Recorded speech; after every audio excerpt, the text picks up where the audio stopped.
E a pessoa divorciada? Se ela for divorciada por causa de adultério, se ela foi traída, ela pode casar novamente?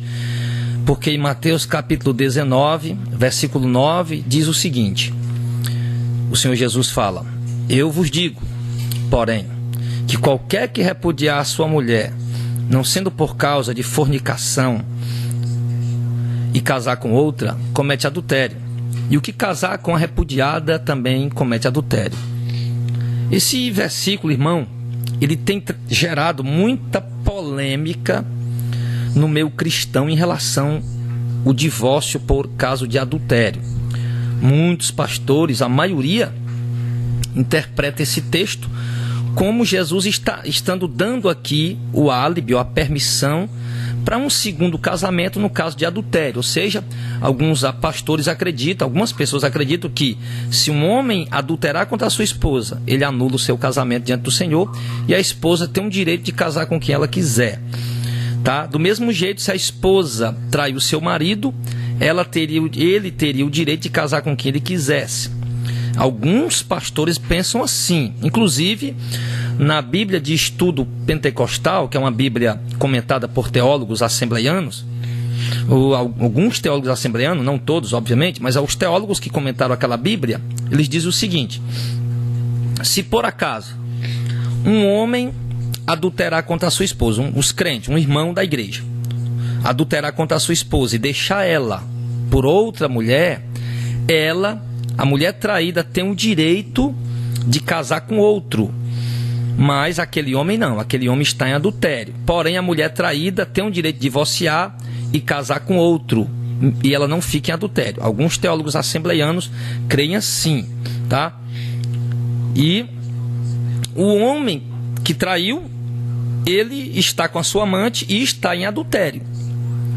Mas, olha o que é que alguns teólogos que comentaram a Bíblia de Estudo Pentecostal disseram: mas se aquele homem que traiu sua esposa e agora está com outra mulher, ele está em adultério.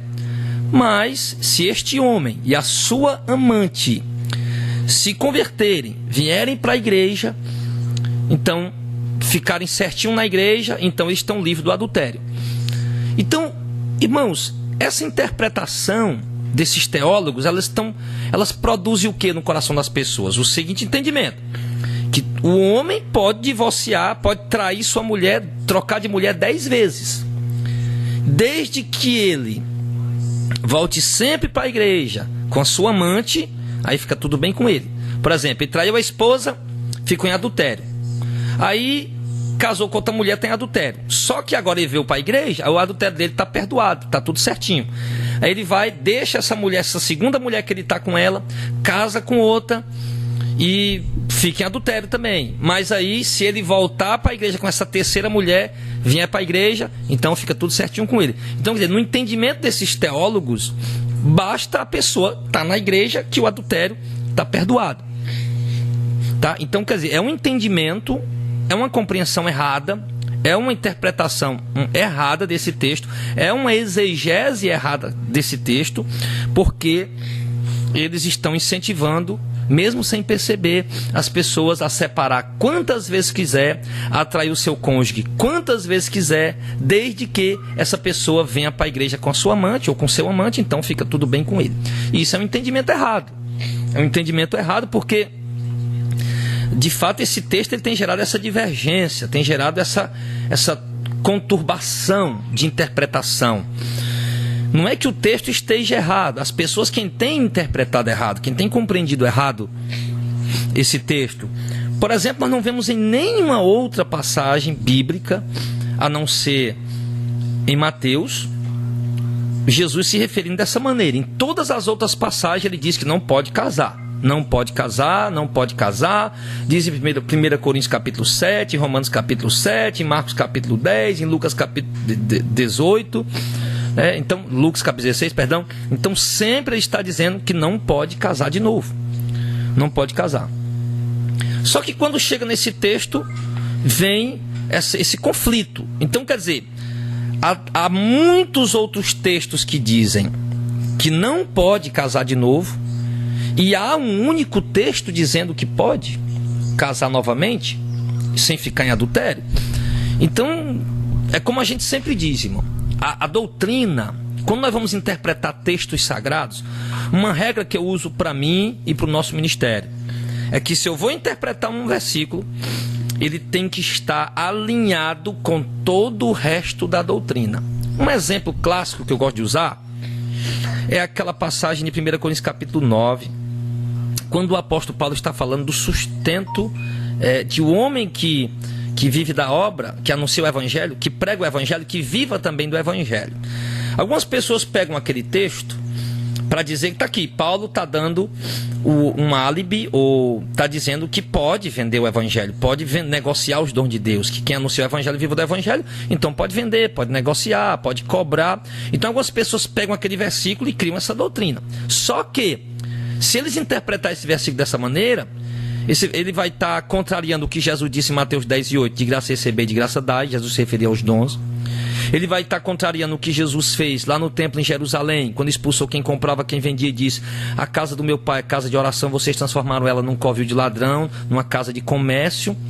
Vai contrariar Jesus, deixando claro ali, mesmo que sendo no templo lá antigo de Israel, mas Jesus deixou claro que ele não aceita oportunistas querendo lucrar com a sua obra, que ele não aceita pessoas querendo enriquecer ou ter lucros ou ganhar dinheiro usando o seu nome, usando a sua obra, tá? E ali também vai estar desprezando o que diz também lá em Atos capítulo 8, quando Simão ofereceu dinheiro, o Simão mágico ofereceu dinheiro a Pedro e a João pelo dom de Deus. E Pedro disse que o dom de Deus não estaria à venda, que aquilo foi uma prática iníqua, que aquele homem não tinha um coração reto diante do Senhor, que ele pegasse o dinheiro dele e fosse para o inferno com ele, que ele tinha que se arrepender desse pecado. Então Pedro considerou algo gravíssimo ter oferecido dinheiro pelo dom de Deus.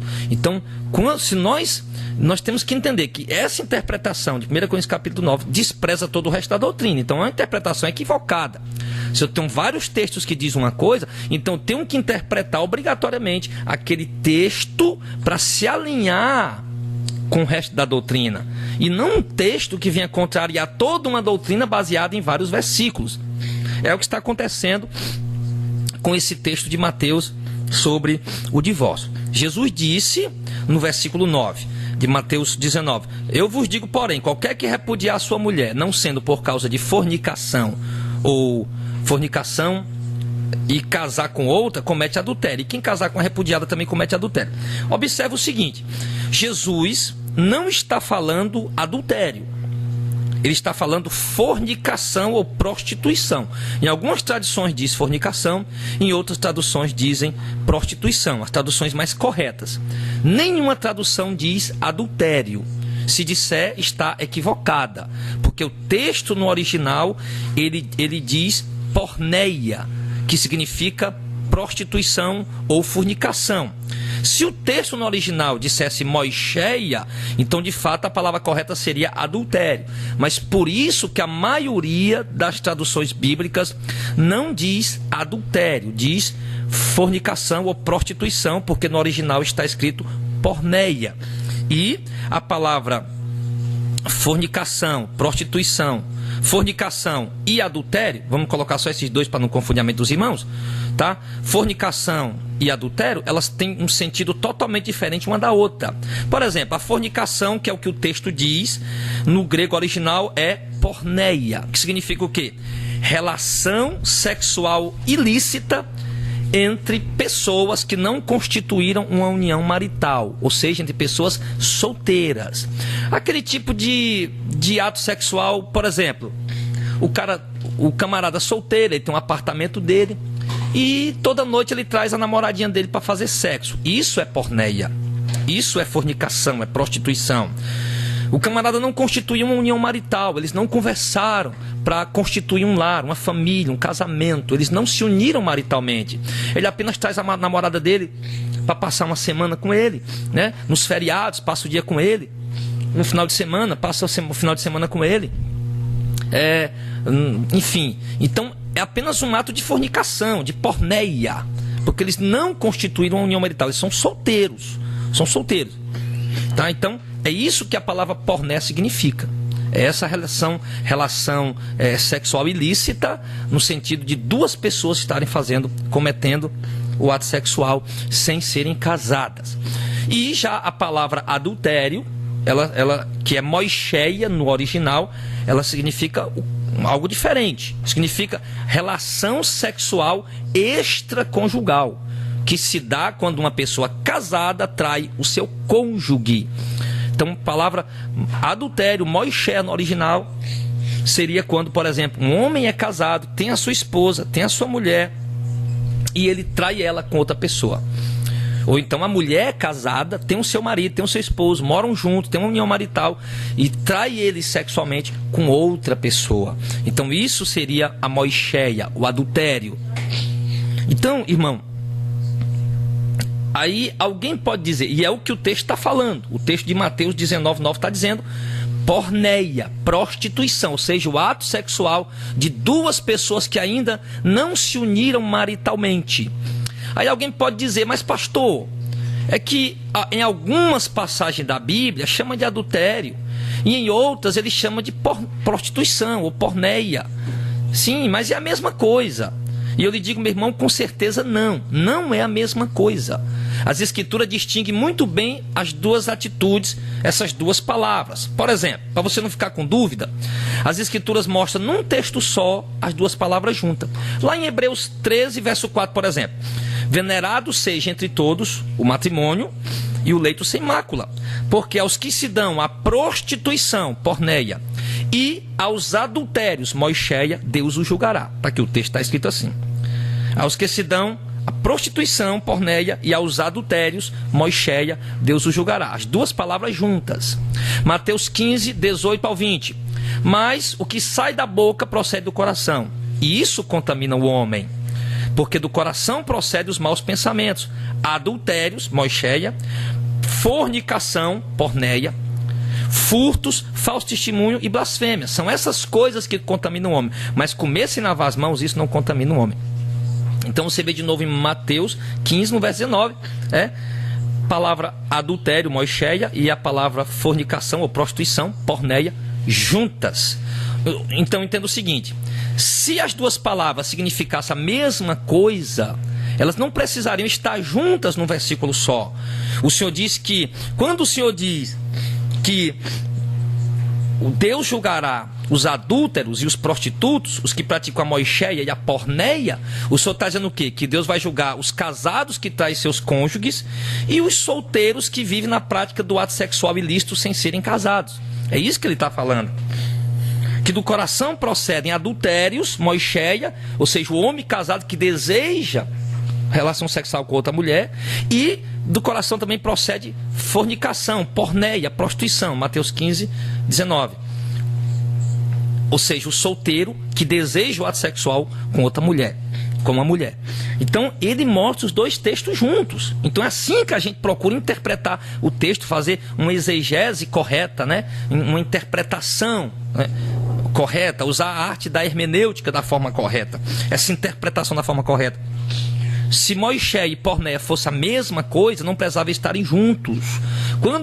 Se o Senhor dissesse que Deus vai julgar os que praticam a porneia, a prostituição, ou seja, os solteiros que praticam ato sexual sem serem casados, então a gente ia dizer, será que Deus também vai julgar os que adulteram, os casados que traem? Então a gente fica com dúvida, mas então o Senhor colocou os dois exatamente para deixar claro.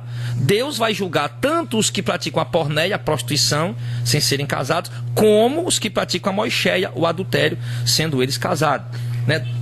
Então Deus está dizendo que é dois pecados diferentes, é duas atitudes diferentes. Uma é do casado, que trai o seu cônjuge, outra é do solteiro, que comete o ato sexual sem ser casado. Então, mas algumas pessoas dizem, pastor, mas então por que Jesus disse que o homem pode deixar a sua mulher, usando a palavra porneia e não moicheia? Já que ele diz deixar a sua mulher, então quer dizer que eles eram casados. Então a palavra correta ali deveria ser moicheia e não porneia. Preste bem atenção, querido. Por que Jesus usou moicheia E diz que o homem pode deixar a sua mulher em caso de porneia, aliás. O homem pode deixar a sua mulher em caso de prostituição.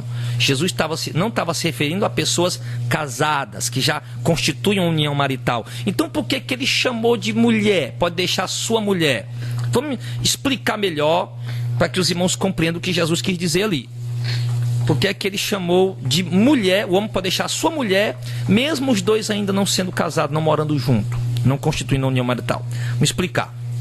Jesus estava se referindo aqui, irmão, ao casamento judaico, onde duas pessoas assumem um compromisso de casamento, mesmo sem que estivessem morando juntas. Era chamado isso de desposados, né? Ou noivado, como por exemplo Maria e José. Maria e José, em Mateus 1, do 18 ao 25, diz o seguinte: ora, o nascimento de Jesus Cristo foi assim, que estando Maria, sua mãe, desposada, noiva com José, antes de se ajuntarem, achou-se ter concebida do Espírito Santo. Então José, seu marido, presta atenção, o que diz o verso 18, diz que ela estava desposada, noiva com José, antes de se ajuntarem. E já no verso 19 ele chama José de seu marido, mesmo sem eles estarem morando juntos ainda, mesmo sem eles ainda terem constituído, selado o casamento, constituída a união marital. Eles estavam apenas noivos, prometidos, desposados, porém já eram considerados marido e mulher, mesmo sem terem selado o casamento, mesmo sem terem selado o ato matrimonial, como morando junto e praticando o ato sexual. Assim seria selado o casamento, mas eles não tinham selado o casamento ainda. José não estava morando ainda junto com Maria, eles ainda não tinham morado, não estavam morando embaixo do mesmo teto, ainda não tinham praticado o ato sexual para selar o casamento morando embaixo do mesmo teto. Se eles praticassem o ato sexual ali antes de se juntarem, seria considerado uma prostituição, uma fornicação, porque embora eles estavam prometidos um ao outro, mas ainda não estavam morando embaixo do mesmo teto. Porque aí pode surgir a pergunta: pastor, e o casal que é noivo, que está namorando, um namoro santo, sério, que já vão casar, eles podem praticar o ato sexual? De modo algum, de modo algum. Eles só podem praticar o ato sexual depois de constituir a união marital, de forem morar embaixo do mesmo teto. Eles vão selar o matrimônio deles diante de Deus no ato sexual, tá? É ali onde sela-se o matrimônio, quando eles forem para debaixo do mesmo teto e fizeram o ato sexual, aí está lícito. Mas mesmo namorando, estando noivo, prometido um ao outro, para se casar, se eles cometerem o ato sexual antes de estar morando junto, isso é considerado uma prostituição, uma fornicação. Então entenda bem, José e Maria não estavam morando juntos, não era lícito ainda eles fazerem o ato sexual. Então, mas o José já era chamado de marido de Maria. Por quê? Por conta do noivado, que era considerado tão sério já como o casamento. Era considerado noivado. Era chamado de marido e mulher, porém estavam apenas desposados. Ele diz no verso 19: então José, seu marido, como era justo e não queria infamar, intentou deixá-la secretamente. Por quê? Porque não era lícito José fazer o ato sexual com Maria sem que eles estivessem morando juntos, tá? Então José não queria ter má fama, porque ele era um homem justo, e todos iam achar que ele havia feito o ato sexual com ela. Olha, José, apesar de ser prometido, já ser considerado marido, mas não chegou o tempo ainda deles se unirem, então ele praticou o ato sexual com Maria, então ele ia ficar com a má fama.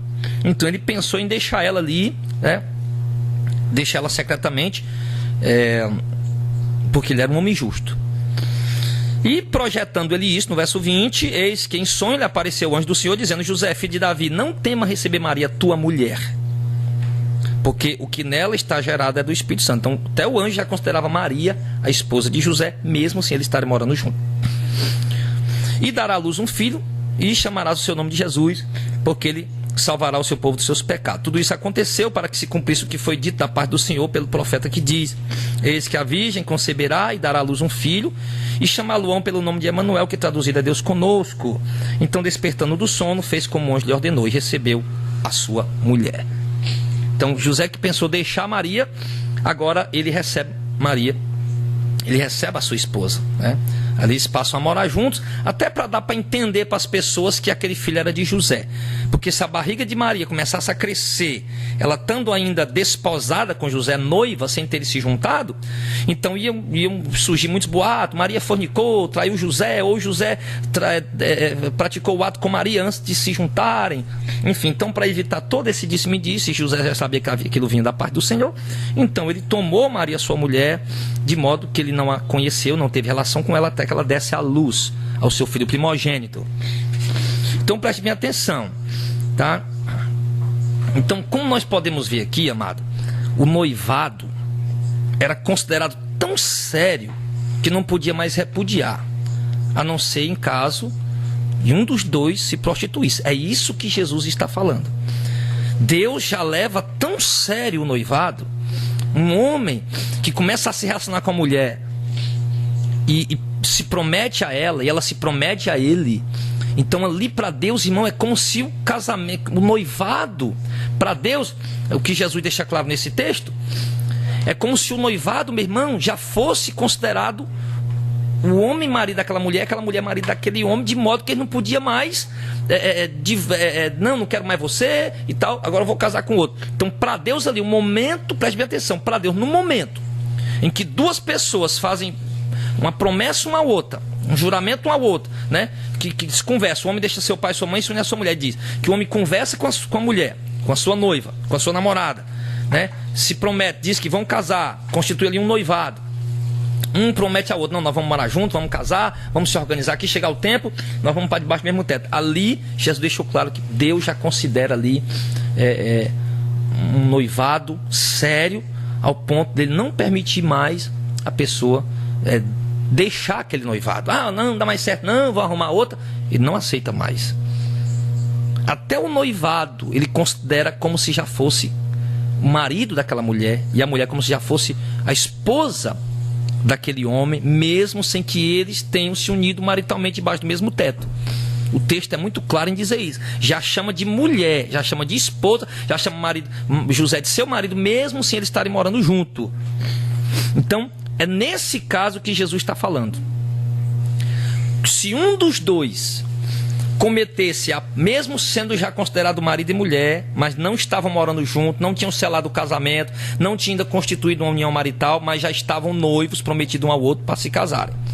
Então, nesse caso, se um dos dois cometesse a porneia, a prostituição, então era permitido o outro separar.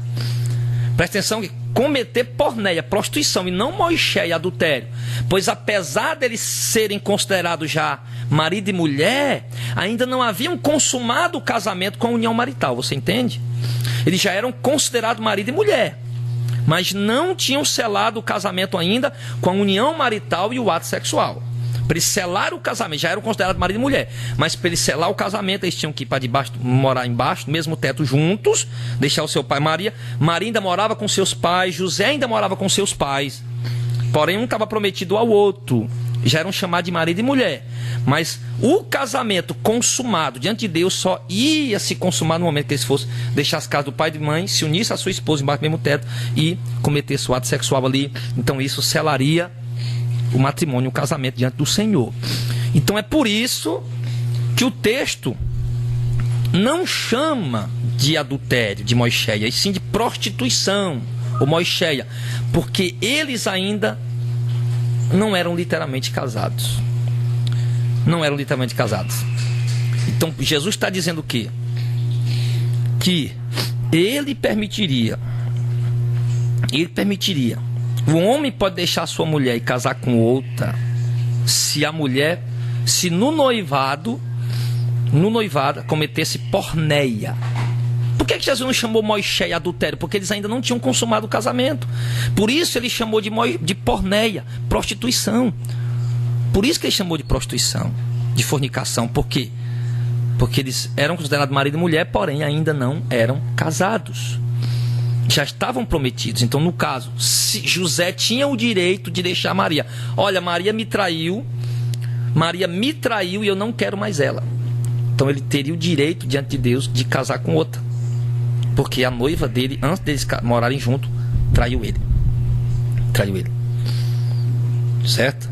Antes de morarem juntos. Porém, se eles já estivessem morando juntos, se eles já estivessem consumado o casamento diante do Senhor, se eles já tivessem constituído a união marital, já estivessem morando junto, agora mesmo que Maria tivesse traído José, ou mesmo que José traísse Maria, eles não poderiam mais divorciar diante do Senhor. Ele não poderia anular o casamento diante de Deus. Divorciar até podia, diante da lei dos homens, né? Como a gente já falou aqui, a lei dos homens anula o casamento, anula diante dos homens, mas não diante de Deus.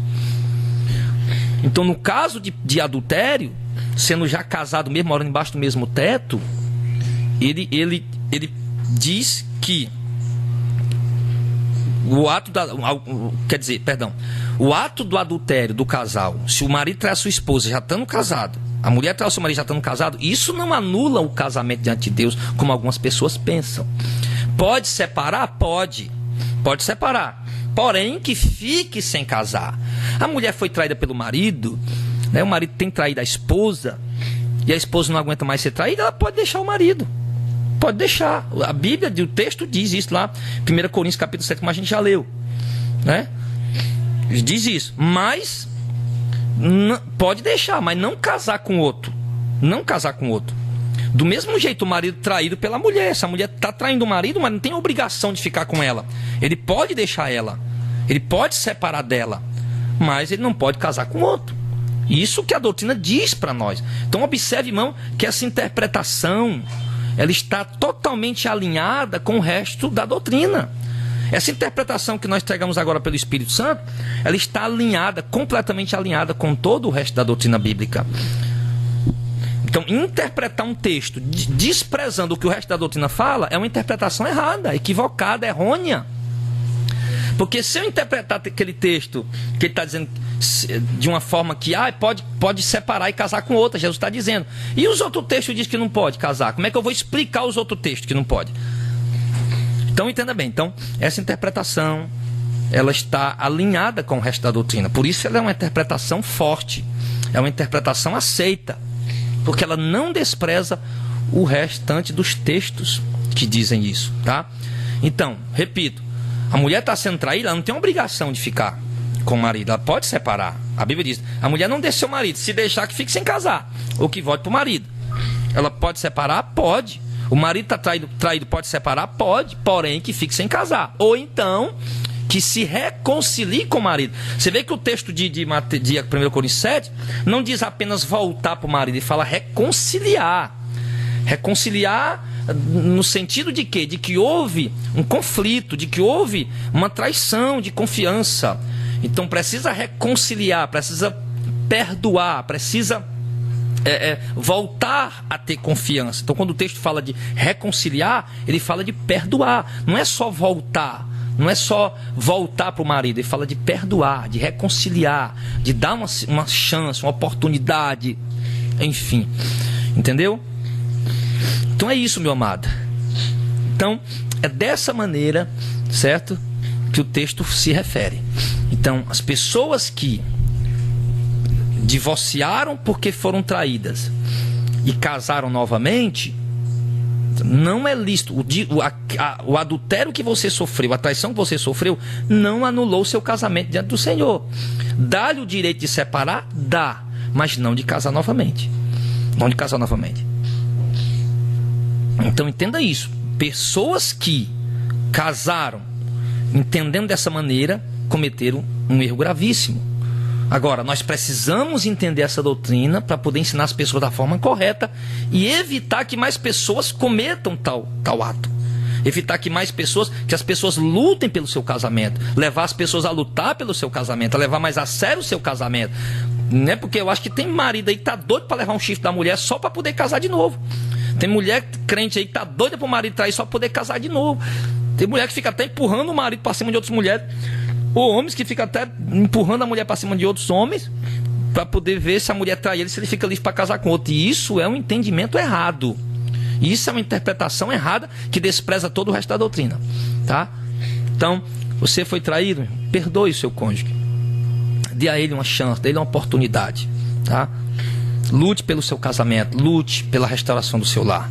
Perdoe, dê uma chance, dê uma oportunidade e Deus pode muito bem ajudar o seu lar, em nome de Jesus. Que Deus abençoe, essa palavra possa trazer iluminação para o entendimento de todos vocês, em nome de Jesus. O intuito desse estudo não é ferir pessoas, magoar pessoas ou entristecer pessoas, não, ou julgar pessoas de maneira alguma. O intuito é trazer um ensinamento, uma doutrina que tem sido esquecida e que tem trazido prejuízo para muitas pessoas. Então é nossa obrigação, nossa responsabilidade trazer todo o conselho de Deus para a igreja do Senhor, tá? Então não é colocar um fardo em cima de algumas pessoas, como alguns acham que esse é o nosso intuito. Não, de maneira alguma. É apenas ensinar, orientar, tá? Então, que cada um aceite essa palavra e ore a Deus para que Deus lhe ajude e lhe conduza dentro dessa verdade, em nome de Jesus. Há muitas outras interpretações sobre esse assunto, sobre esse tema, tá? Eu não quero aqui desprezar nenhum pastor por conta dessas interpretações. Eu sei o quanto é difícil pregar essa doutrina, tá bom? Mas nós temos que ter cuidado, porque de repente estamos pregando errado, ensinando errado, empurrando as pessoas a um segundo casamento, empurrando as pessoas à prática do adultério. Então nós temos que ter cuidado ao tratar desses assuntos. Em nome de Jesus, é uma responsabilidade muito grande. Que Deus tenha misericórdia de nós.